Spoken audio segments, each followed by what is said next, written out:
नमस्कार, मैं हूं आशीष चित्रांशी और आप देख रहे हैं द न्यूज लॉन्चर।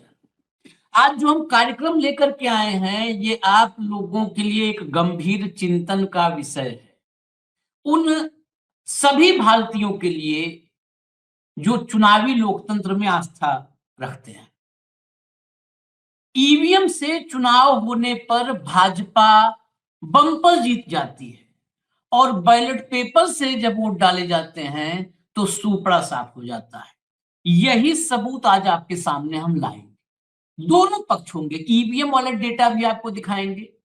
ईवीएम से 2024 में चुनाव हुआ था तो भाजपा को कितनी कामयाबी मिली थी और 2025 के एंड में यानी करीब करीब 1.5 साल बाद उसी राज्य में, उसी सेम राज्य के आंकड़े होंगे। ऐसा नहीं है कि एक आंकड़ा होनोलुलु का होगा और एक का इंडोनेशिया का होगा ना।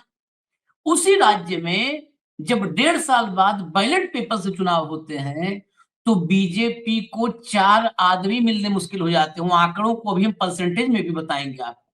मतलब कहते हैं ना कि 4 आदमी अंतिम समय में काम आओ, वो हालत नहीं है, सुपड़ा साफ के करीब है। परसेंटेज अगर आप देखेंगे तो परसेंटेज आपको मतलब सिंगल डिजिट से भी नीचे जा रहा है। वो सिंगल डिजिट से नीचे जाएगा परसेंटेज। ये हालात है। राज्य है तेलंगाना। इस तेलंगाना राज्य में लोकसभा के चुनाव में ईवीएम के बटन दबाए गए थे और तब भारतीय जनता पार्टी ने करीब करीब आधी सीटें जीत ली थी। करीब करीब आधी सीट, क्योंकि वहां पर एग्जैक्ट आधा करने पर पॉइंट में चला जाएगा, आधे में पॉइंट में चला जाएगा और सांसद पूरा समूचा होता है। तो करीब करीब आधी सीटें जीत ली थी।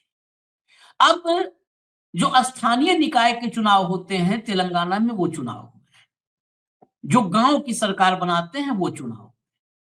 और अभी मेरे सामने जो आंकड़ा है वो आंकड़ा फाइनल के बिल्कुल नजदीक है। अब इसको फाइनल माना जा सकता है कि यही आंकड़े फाइनल में तब्दील हो जाएंगे, 10-20 ऊपर नीचे। आपको नजर आएगा आंकड़ों में कि भारतीय जनता पार्टी नरेंद्र मोदी के नाम का सुपड़ा साफ हो गया है। कांग्रेस पार्टी ने अकेले दम पर 65% सीटें जीत ली हैं। 65% सीटें अकेले दम पर जीत ली हैं। मामला तेलंगाना का है तो वहां पर अब हम कितना भी पढ़ के बता दें, वहां के स्थानीय विश्लेषक से हम आप मान लीजिए कि 2% 1% भी नहीं बता पाएंगे। तो तेलंगाना की राजनीति जो गांव गांव चप्पे चप्पे की खबर रखते हैं राव साहब, उनसे बेहतर और कोई नहीं हो सकता। मुझसे वो 1500 गुना बेहतर आपको बता पाएंगे। तो राव साहब हमारे साथ हैं, स्वागत है। राजशेखर राव चिंता हमारे साथ हैं। आप इनको ईवीएम से लेकर के, अच्छा आज बड़ा ये समझ लीजिए कि आपको ये कहते हैं डबल बोनांजा। ईवीएम और बैलेट पेपर वाला जो लड़ाई है वो राव साहब लड़ रहे हैं कई साल से, कई साल से। आज उन्हीं के प्रदेश में ईवीएम और बैलेट पेपर का फर्क सामने आ गया, उन्हीं के राज्य। तो इससे बेहतर और कोई मौका भी नहीं हो सकता है। वो थोड़ा और दिल से एक एक एनालिसिस करेंगे आज। मैं आपको पहले आंकड़े दिखा दूं। भैया आंकड़े ले आइए स्क्रीन पर। ये लेटेस्ट आंकड़े हैं और करीब करीब इसको आप मानिए कि नतीजों में तब्दील हो चुके आंकड़े हैं। यही होंगे ऊपर नीचे थोड़ा बहुत। कुल 12,727 जो है कुल सीटें। इसमें कांग्रेस 6,242 कांग्रेस के खाते में जाती हुई नजर आ रही है। बीआरएस 3,145, बीजेपी 594 और अन्य 1,503। ये अन्य जो 1,503 हैं, इन पर भी अपने अपने दावे कांग्रेस बीआरएस सब करते रहेंगे, इसको भी। और ये अन्य भी फाइनली जाकर के किसी न किसी तरफ सेटल हो ही जाएंगे। तो ये 60-65% कांग्रेस के फेवर में अल्टीमेटली जाएगा। भाजपा 594, 594 आप परसेंटेज में जरा देखिएगा, एक बार परसेंटेज में देखिए। 10,000 में 594 5% के आसपास बनता, मतलब 5.9%। ये करीब 13,000 है। 13,000 में 594, ये 4%, 3.5-4%, 3.5-4%। और क्या तस्वीर थी 17 सीटों में? 8 मतलब गजब कर दिया था। लोकसभा चुनाव में बीआरएस का सुपड़ा साफ कर दिया, और डंका बजा किसका? भाजपा का। भाजपा ये दावा करने लगी कि अब अगली बार तेलंगाना में सरकार बनाएगी, मुख्य विपक्षी दल की हैसियत में पहुंच चुकी है, बीआरएस की राजनीति खत्म हो चुकी है, ये दावे होने लगे थे। मैं सीधा चलता हूं जरा अब राव साहब के पास।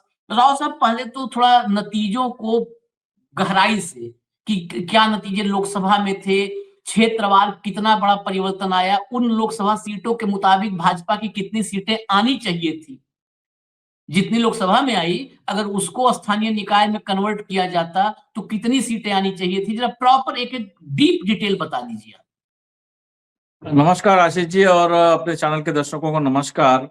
भाजपा मतलब तेलंगाना में कुल 17 लोकसभा सीटें हैं। एक सीट तो हमेशा वो फिक्स है, उसको बाजू ही रख देते हैं। ओवैसी साहब का सीट वो पुश्तों से 3 पुश्तों से वो फिक्स है, उसको कोई हम चेंज नहीं कर सकते। उसको हटा के 16 सीटें हैं।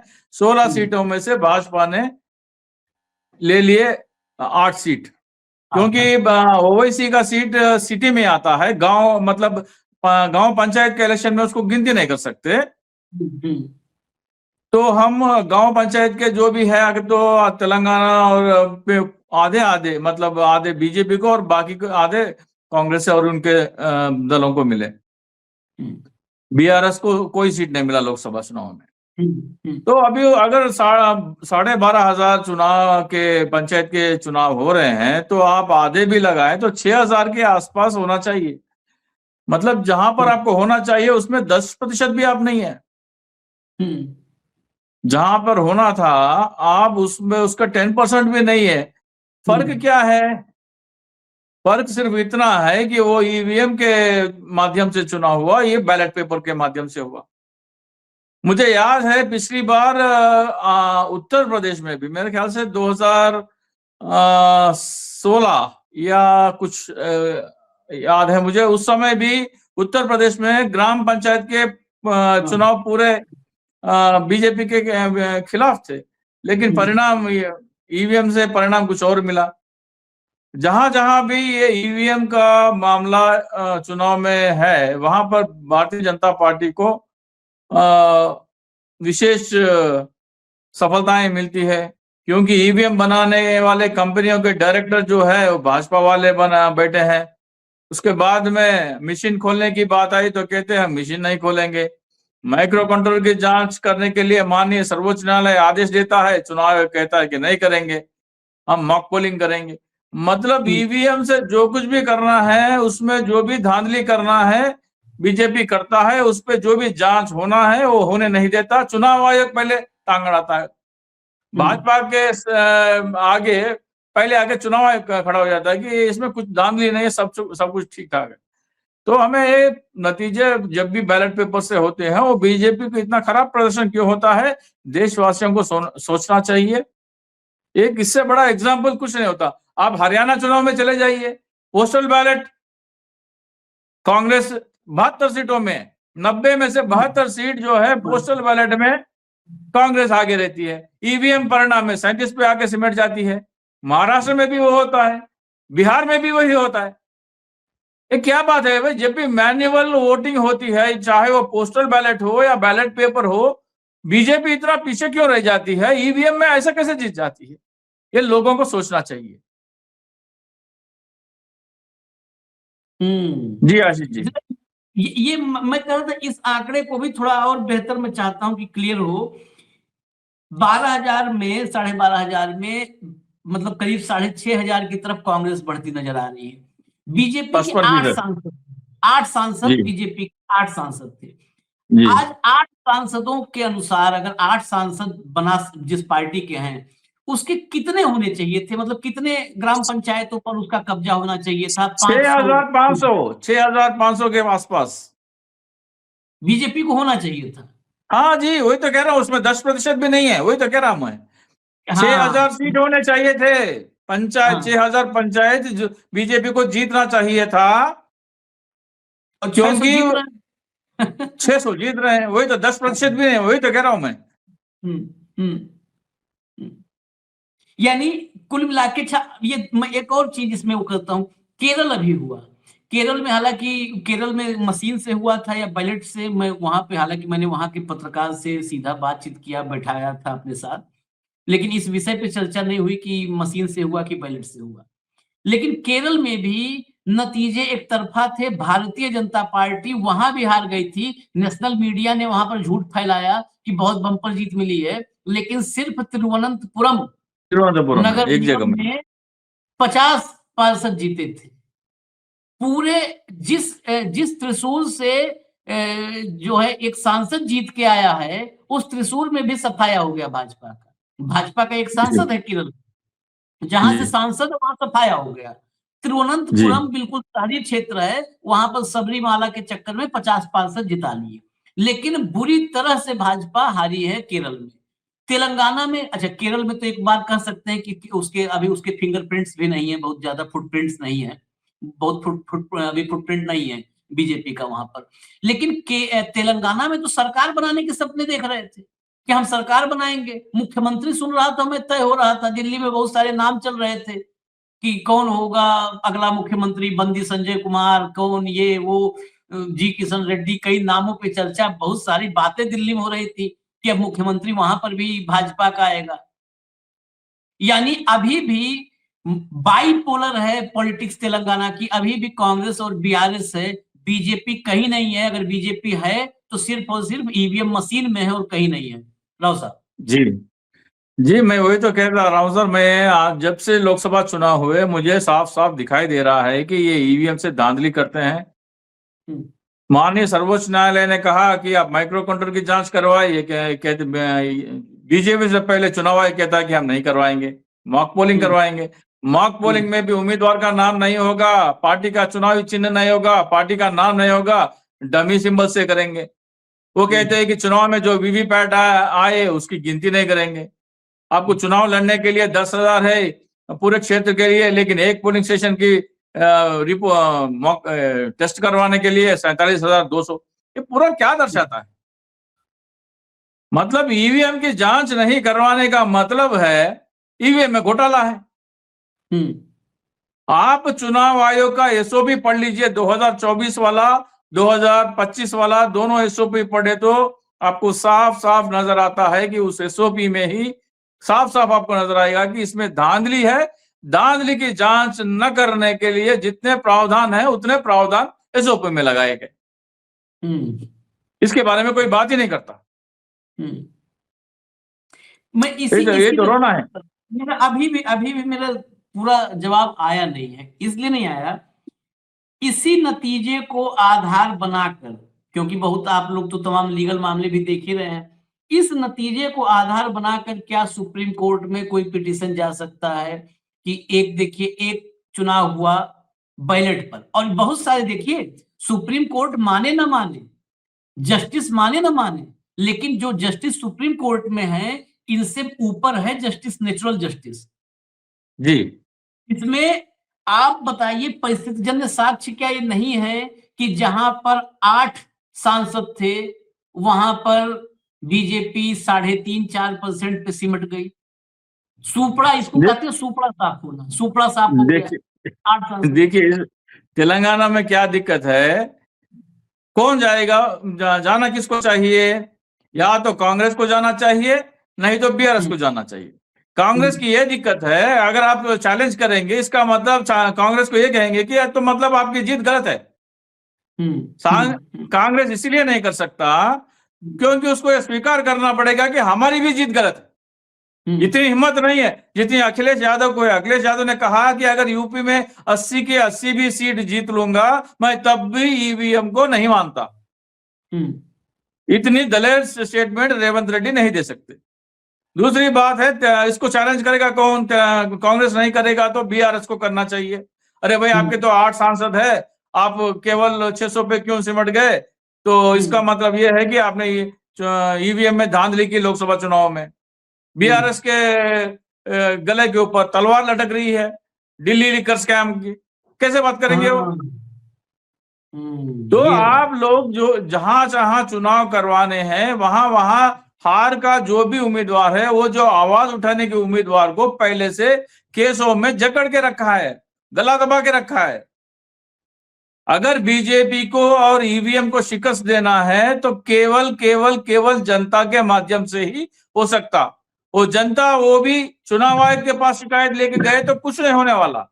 जनता करोड़ों में, इसीलिए मैं कह रहा हूं, जनता करोड़ों में माननीय सर्वोच्च न्यायालय में पत्र लिखे, ईवीएम की जांच की मांग करे, और उस संख्या इतनी बड़ी होनी चाहिए कि माननीय सर्वोच्च न्यायालय के इमारत के सामने एक पर्वत इन पत्रों का खड़ा हो जाए कि इसकी जांच करवाइए, और देश भर से होना चाहिए। तब तक कुछ होने वाला नहीं है। राव साहब, इस मामले में मेरा आपसे भी एक अनुरोध भी है सवाल के साथ। तेलंगाना आपका प्रदेश है, आपका अपना प्रदेश है। जैसे कहीं पर भी होता है तो जब अपना प्रदेश होता है तो वहां पर आपका अपना प्रदेश है। ये नतीजे आपके लिए भी एक नया, मुझको लगता है, बहुत सारे आपने चिट्ठी और बहुत सारे एविडेंस, बहुत सारे पॉइंटर्स तैयार कर रखे हैं। ये तेलंगाना का जो पंचायत चुनाव हुआ है, क्या आपको भी एक नई स्क्रिप्ट लिखने के लिए नहीं ये प्रेरित कर रहा है कि एक नई स्क्रिप्ट लिखी जाए, नई कहानी लिखी जाए, एक नई, मतलब कहानी क्या है, सच्ची कहानी, ये सत्य घटनाओं पर आधारित कहानी, कि जो सत्य घटना जो तेलंगाना में अपने आंखों से आपने पिछले 1.5 साल में ही देख लिया, 1.5 साल में सब कुछ साफ हो गया। क्या एक नए सिरे से तेलंगाना को लेते हुए एक पिटीशन नहीं जानी चाहिए सुप्रीम कोर्ट में? जी बिल्कुल जानी चाहिए, लेकिन कौन जाएगा, कौन? अब जनता तो देखिए, अगर सुप्रीम कोर्ट में आज तक 400 तक पत्र गए तो उसमें से 125 150 तो तेलंगाना से गए। एक आदमी है बीरैया यादव, वो गांव अपने खर्चे से अपना बिजनेस बाजू रख के गांव जाके लोगों के सभाओं कर रहा है, उनको समझा रहा है, फिर बाद में पूछ रहा है कि जो भी इसके समर्थन में आना चाहते चिट्ठी लिखे तो आगे आ रहे हैं। एक वकील साहब है करीमनगर के, वेणुगोपाल जी, वो भी कर रहे हैं। अब वकीलों द्वारा माननीय सर्वोच्च न्यायालय को चिट्ठी लिख रहे हैं कि ईवीएम में ऐसे ऐसे धांधली हो रही है, इसकी जांच होनी है। छात्र संगठन के नेता है सलीम जी, तेलंगाना के हैं, वो भी उस्मानिया यूनिवर्सिटी में पत्र लिख रहे हैं। मतलब जो भी तेलंगाना से होना है वो हो रहा है, छोटे हो या बड़े हो, जिस पैमाने पर होना है वो तेलंगाना में ज्यादा दिख रहा है, लेकिन इस देश भर में होना चाहिए। अगर ये देश भर में जब तक नहीं होता तब तक कुछ नहीं हो सकता, क्योंकि अगर राहुल गांधी जी, अखिलेश या तेजस्वी, ममता दीदी आवाज उठा रहे तो चुनाव आयोग पहले आके उनके डिफेंस में ये कह रहा है कि आप हार रहे हैं इसलिए आप ऐसी बातें कर रहे हैं। जो भी पार्टी हारती है वो भी पूरा ठिकरा जाके ईवीएम पे फोड़ती है, चुनाव आयोग पे फोड़ती है, जो जीता वो खुश रहता है। जनता को कोई आपत्ति नहीं है, ये चुनाव आयोग का बड़ा दावा है। उनका एक ही दावा है कि केवल हारे हुए पार्टियों को आपत्ति है ईवीएम से, जनता को कोई आपत्ति नहीं है। चुनाव आयोग के इस दावे को ध्वस्त करने के लिए जनता को स्वयं चिट्ठियां लिखने पड़ेगी, वो भी माननीय सर्वोच्च न्यायालय को, वो भी इतनी तादाद में ताकि एक पर्वत सा खड़ा हो जाए माननीय सर्वोच्च न्यायालय के सामने। जब तक कुछ नहीं हो सकता। विपक्ष के नेता कुछ भी कहेंगे वो हार गए इसलिए बोल रहे हैं। बात लेकिन विपक्ष के नेताओं को जनता का समर्थन करना चाहिए। अरे मैं कितने वीडियोस भेजा कांग्रेस पार्टी के नेताओं के पास, राजद के नेताओं के पास, कि आप इन्हें ट्वीट कीजिए और कहिए कि जनता को इस अभियान में जुड़ना चाहिए। आपके माध्यम से एक और बार मैं विनती करता हूं, राहुल जी, प्रियंका गांधी जी, मल्लिकार्जुन खड़गे जी, तेजस्वी यादव जी, लालू प्रसाद यादव जी, अखिलेश यादव जी, डिम्पल यादव जी, ममता बनर्जी, स्टालिन, वाईएस जगनमोहन रेड्डी, सभी से हाथ जोड़कर विनती है कि जो अभियान हमने शुरू किया उसके विजुअल्स ट्वीट करें, हो सके तो डाकघर जाके उन लोगों को बधाई दे, नहीं तो ट्वीट के जरिए बधाई दे, और इस अभियान को देश भर में चलाने की अपील करें। आपके लिए लड़ रहे हैं हम, विपक्ष के लिए लड़ रहे हैं, हाँ, लोकतंत्र और संविधान के लिए तो लड़ ही रहे हैं, लेकिन उसका फायदा तो हमें तो नहीं होगा, विपक्ष को ही होगा। निष्पक्ष चुनाव अगर होंगे तो शायद बीआरएस के 8 सांसद होते बीजेपी के बदले में। हाँ,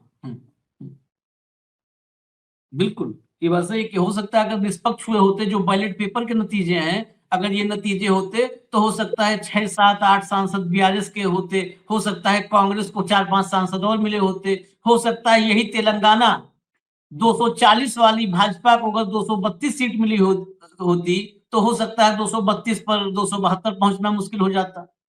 2, 4, 5 सीटें भी सरकार बदल देती हैं, दूसरा चेहरा नवीन पटनायक दिखने जी को लगता भी है। सोचना चाहिए। नवीन पटनायक जी के साथ भी खेल हो गया, जगन मोहन रेड्डी साहब की भी खेल हो गया, उनको आगे आना चाहिए और हमारे अभियान को जो है वो विजुअल्स ट्वीट करके लोगों को बधाई दे और सभी को इस अभियान में जुड़ने का अपील करे। एक ट्वीट बस है भाई, आप सड़कों पर उतरने की जरूरत ही नहीं है। आशीष जी, आज का जमाना ऐसा है, स्मार्टफोन का जमाना है, कोई स्मार्टफोन छोड़ के सड़कों पे आने के लिए तैयार नहीं है। आज का जो जमाना है उसके हिसाब से आपको आंदोलन का प्लानिंग करना चाहिए, उसके हिसाब से आपका आंदोलन होना चाहिए। लिखित रूप में माननीय सर्वोच्च न्यायालय के पास चिट्ठी जाना, करोड़ों में जाना, वो कोई आंदोलन से कम नहीं है। खैर, तेलंगाना के नतीजों पर चर्चा ही हमने इसलिए की कि बैलेट वर्सेज ईवीएम, आप फर्क देख लीजिए, ये सबसे बड़ा एविडेंस है। इसी को कहते हैं परिस्थितिजन्य साक्ष्य। ये परिस्थितियां बता रही हैं कि जब ईवीएम टेबल पे रखी गई तो नतीजे भाजपा के पक्ष में आए, और ईवीएम हटा के जब बैलेट पर कागज पर ठप्पा लगा तो बीजेपी का सुपड़ा साफ हो गया। यही फर्क है, इससे ज्यादा क्रिस्टल क्लियर और कुछ नहीं हो सकता। बिल्कुल साफ दिख रहा है, बिल्कुल साफ दिख रहा है कि क्या है मशीन में खेल, मशीन और जो है बैलेट में फर्क क्या है, ये साफ दिख रहा है। धन्यवाद राव साहब। फाइनल नतीजे बिल्कुल फाइनल आंकड़े आ जाएंगे तो हो सकता है एक बार हम फिर आए, क्योंकि ये बैलेट बनाम मशीन, बैलेट बनाम मशीन, ये देश को समझाना बहुत जरूरी है। नहीं, 90% तो परिणाम में तब्दील हो चुके हैं। परिणाम में भी अगर देख ले तो 5,000 के ऊपर है कांग्रेस। परिणाम, घोषित परिणाम भी उसी रेशियो में है। फिर तो साफ है, बिल्कुल सब साफ है। तो लेकिन ये विषय बहुत महत्वपूर्ण है, हो सकता है हम इसको फिर लेकर के आए, इसमें और कुछ और जो है कंटेंट इसमें ऐड करके, इसमें थोड़ा और डीप रिसर्च करके लेकर के आए आप तक, ताकि ये मशीन बनाम ईवीएम, मशीन बनाम बैलेट, ईवीएम बनाम बैलेट, इसके फर्क को आप लोग समझ पाए। आपका समझना जरूरी है, हमारा समझना जरूरी है, क्योंकि ये लड़ाई हमारे आपके भविष्य की है। मतलब हमारे आपके भविष्य की नहीं, हमारे आपके भावी पीढ़ियों की। हमारा भविष्य कौन है? हमारी आने वाली जनरेशन हमारा भविष्य है। एक बात मैं जोड़ दूं आशीष जी, आपको याद होगा पार्लियामेंट पर अटैक हुआ। हाँ, पार्लियामेंट पे अटैक जो हुआ एक स्ट्रक्चर या एक इमारत पे हुआ, लेकिन ईवीएम से वोट चोरी करना लोकतंत्र के सोच को मार देना है। हाँ, लोकतंत्र, संविधान को की हत्या है वो। तो उससे करोड़ों गुना ज्यादा गुना है। जो पार्लियामेंट पे अटैक हुआ उससे करोड़ों ज्यादा गुना ये ईवीएम के वोट चोरी का मामला है। अगर उनको फांसी हुई है तो इनको पता नहीं क्या होना चाहिए। ये बात वैलिड है, बिल्कुल। ये वोट चोरी, जनादेश चोरी, इससे बड़ा अपराध कुछ भी नहीं है, कुछ भी नहीं है। अभी पार्लियामेंट में ही भाषण में राहुल ने कहा भी था कि इससे बड़ा देशद्रोह, प्रियंका ने कहा था इससे बड़ा देशद्रोह कोई भी नहीं है। तो वाकई इससे बड़ा देशद्रोह कोई भी नहीं है, इससे बड़ा आतंकी गतिविधि कोई नहीं है कि आपने पूरे पूरे लोकतंत्र को आतंकित कर दिया है, पूरी चुनावी प्रक्रिया को आतंकित कर दिया है। इस पर इस देश में निष्पक्ष जांच और सुनवाई दोनों होनी चाहिए, लेकिन वही तो नहीं हो रहा है। एक तरफा खारिज किया जाता है, नहीं, all is well. All is well एक आदमी के कहने से नहीं होता है। ऑल इज वेल के लिए आपको ट्रांसपेरेंसी दिखानी पड़ती है, इस पार से उस पार बिल्कुल कोई मतलब बाधा नहीं होनी चाहिए, दृष्टि में, विजन में कोई बाधा नहीं होनी चाहिए, तब ट्रांसपेरेंसी होती है। इजाजत दीजिए हमें, हम फिर आएंगे। एक बात और जोड़ दूं, मैं सभी जो भी इस वीडियो को पूरी तरह से देखे, आप लोग तो समझ गए होंगे बैलेट का नतीजा क्या होता है, ईवीएम का नतीजा क्या होता है। इसलिए ईवीएम के जांच के लिए पत्र लिखिए, हो सके तो हम पत्र नमूना भेज देंगे। हमारे ईमेल आईडी को आप चिट्ठी लिख मेल भेजें। मेरा ईमेल आईडी है rajsravochhinta@gmail.com। आप लोग करोड़ों में अगर चिट्ठियां लिखेंगे तो देश में केवल बैलेट पेपर से चुनाव होंगे। आप लोग घर बैठे रहेंगे तो कुछ नहीं होने वाला। चलिए धन्यवाद। इजाजत दीजिए राव साहब, इजाजत दीजिए। तेलंगाना में कम से कम चलिए बैलेट के नतीजों ने, मैं बैठे बैठे आज जब ये नतीजे देखा तो मुझे लगा ये तो लाना बहुत जरूरी है देश के सामने। बैलेट के नतीजों ने दिखा दिया कि लोग क्या चाहते हैं, कितना बड़ा फर्क है, जमीन और आसमान का फर्क है ईवीएम और बैलेट के नतीजों में। इसलिए कार्यक्रम बहुत जरूरी था। धन्यवाद राव साहब, बहुत बहुत धन्यवाद, नमस्कार।